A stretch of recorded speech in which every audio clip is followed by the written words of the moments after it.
Welcome back to the channel, my freedom-loving 2A supporting patriots, for another Sunday Thoughts episode. So this one I wanted to go over the whole ordeal that has happened with the CRS Firearms channel and Matt, who is the owner-operator of that channel. Now, if you guys haven't heard, I don't know how you haven't by now, but he was picked up by the U.S. Marshals, and it's for the auto key cards. Now, what these auto key cards are basically flat pieces of sheet metal.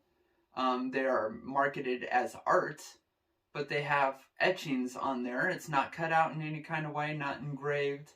They're just etchings on there of lightning links. Now, what lightning links are a way of you being able to convert certain AR-15s into fully automatic machine guns. Now, lightning links are technically legal as long as you purchase one that's already been registered with the NFA. And I believe that there's only, I think they said 900 of those roughly in existence that have been registered. And that little piece of sheet metal, they go for $10,000 to $15,000 as you're able to convert your ARs into machine guns, and it's considered a machine gun. So as far as from my understanding and research, the owner of AutoKeyCard or AutoKeyCards.com was selling these strictly as art. For like a collection type piece, you know, a conversation piece, and you could go ahead and pick these up and just be for something to talk about. Like I said, none of these are engraved or cut out in any kind of way. It's just etched the design into there.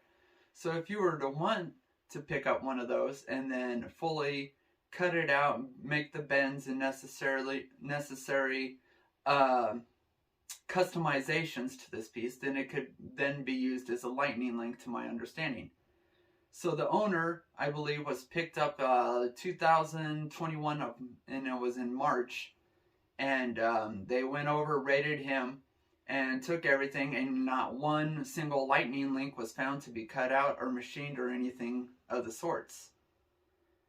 Fast forward to earlier this week, and then Matt gets picked up by the U.S. Marshals.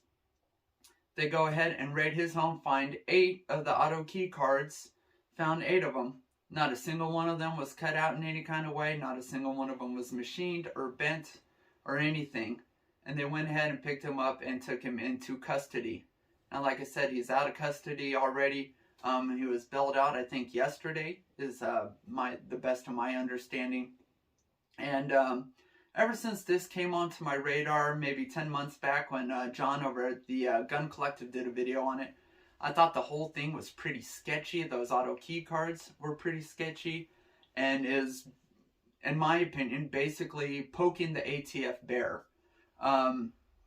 They're not dummies over there by any means. Yeah, maybe they're completely unconstitutional, and you know, every law against the Second Amendment is an infringement, in my opinion.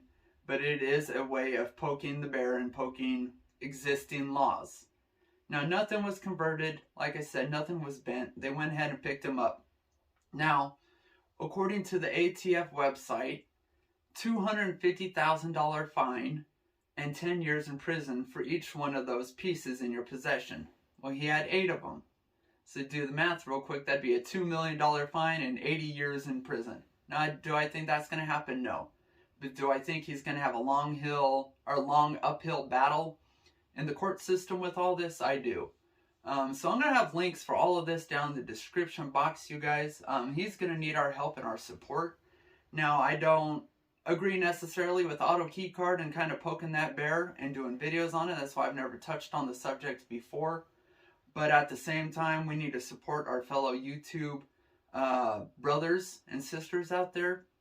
And especially when, you know, if they are in a possession of an item like this, but absolutely nothing's been done in any kind of way to try and convert it, you know, it's absolutely ridiculous that they're being picked up and being brought up on charges for such items. So I'll leave a link in the description box for all this stuff, as well as his GoFundMe. You guys, if you're able to help donate and help support him and his family, I believe YouTube is his sole way of income. And that's how he was making income to provide for his family. And you know he's going to have a ton of legal fees now going forward as well. Feel free to donate to that GoFundMe and help him out. And, you know, we're all kind of in this together. We're all brothers and sisters in arms, and we need to support one another the best we can. So let me know your thoughts down on in the comment section on all this and what you guys think. Otherwise, that's all I got for right now. You guys, I appreciate you watching. Be careful out there. Be smart about what you're doing.